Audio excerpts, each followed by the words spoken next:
ইনসাফ ও রাজনীতিতে আসুন। ইনসাফের কথা বলুন। ইনসাফ মানে ইনসাফ। সে যদি আমার শত্রু হয়, আমি তার প্রতি ইনসাফ করব।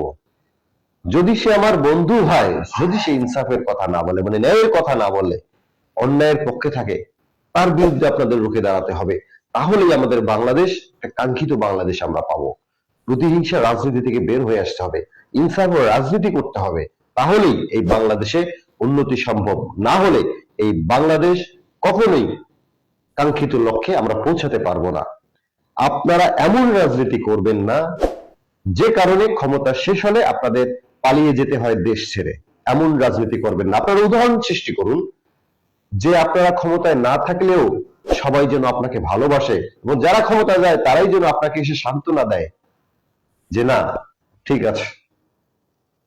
এই রাজনীতি চালু করা উচিত। অন্যায় ভাবে আজকে আপনি কারো ক্ষতি করছেন, দুদিন পর আপনিও এই ক্ষতির শিকার হবেন, তাহলে ইনসাফের রাজনীতি হবে না। ইনসাফ হচ্ছে সেটাই, আইনে ইনসাফ থাকবে, ন্যায় বিচার থাকবে, সংসদে ন্যায় বিচার থাকবে, গণতন্ত্রে ন্যায় বিচার থাকবে, সকল মানুষের ক্ষেত্রে ন্যায় বিচার থাকবে। এটাই হলো ইনসাফ। ইনসাফের রাজনীতি বাংলাদেশে হোক, এটাই আমার চাওয়া।